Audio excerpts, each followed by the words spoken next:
இன்றே டவுன்லோட் செய்து உங்கள் ஃபேவரட் ஷோக்களை என்ஜாய் பண்ணுங்க.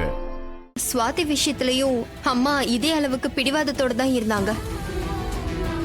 ஆனா ராஜா மாமா அதை பக்குவமா ஹேண்டில் பண்ணி அம்மா அவங்களே கன்வின்ஸ் ஆகி ஏத்துக்கிற மாதிரி பண்ணாரு. அதே மாதிரி இதுலயும் ஏதாவது பண்ணுனா நல்லா இருக்கும்னு ஒரு நம்பிக்கை தான். நீ சொல்றதும் ஒரு விதத்துல உண்மைதான். ராஜா மட்டும் மனசுல ஒரு முடிவு பண்ணி இறங்கிட்டா அதை நடத்தாம விட மாட்டாரு. அப்படி ஒரு திறமை அவர்கிட்ட இருக்கு. இந்த நிச்சயதார்த்தத்துல உங்களுக்கு ஹெல்ப் பண்ண மாதிரி உங்க கல்யாண விஷயத்தையும் அம்மா கிட்ட சொல்லி அவங்கள கன்வின்ஸ் பண்ணி எப்படியாவது ஏத்துக்க வைப்பாரு. நிச்சயமா அது நடக்கும்னு தோணுது. அது வரைக்கும் கொஞ்சம் பொறுமையாரு. சரிக்கா. சரி, வரேன்.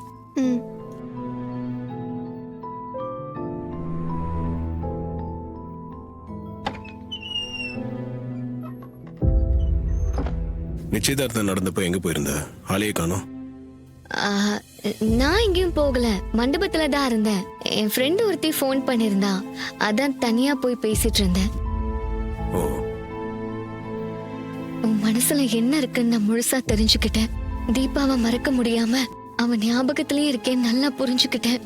அவ இறந்துட்டா. இனிமே அவளையும் நினைச்சு உன் வாழ்க்கைய ஸ்பாயில் பண்ணிக்க நான் விட மாட்டேன். நீயும் நானும் சேர்ந்து வாழ்றதுக்கு ஒரு அருமையான லைஃப் காத்துட்டு இருக்கு. அத நீயும் நானும் சந்தோஷமா வாழணும். சொர்க்கத்துக்கு இணையான ஒரு வாழ்க்கை, அப்படி ஒரு புது வாழ்க்கைக்கு உன்னை தயார்படுத்தணும்னு நினைக்கிறேன். அதைத்தான் இனிமே நான் செய்ய போறேன். என்ன ஏதோ யோசிச்சுட்டே இருக்க? ஒண்ணும் இல்ல.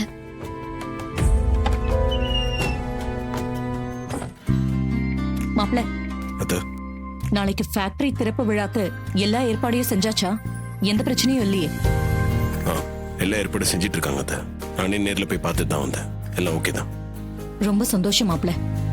உங்க முயற்சியால தான் இவ்ளோ சீக்கிரம் நாம இந்த ஃபேக்டரியை ஓபன் பண்றோம். நாளைக்கு காலையில எல்லாரும் நேரமா ரெடியாகி ஃபங்க்ஷனுக்கு போய் நல்லபடியா நடத்திட வேண்டியதுதான். சரிங்க அத்த.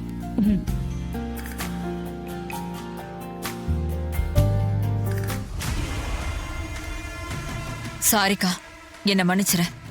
நாளைக்கு தான் நீ உயிரோட இருக்க போற கடைசி நாள். எனக்கு வேற வழி தெரியல. அதனால தான் இப்படி ஒரு முடிவெடுக்க வேண்டியதா போயிடுச்சு.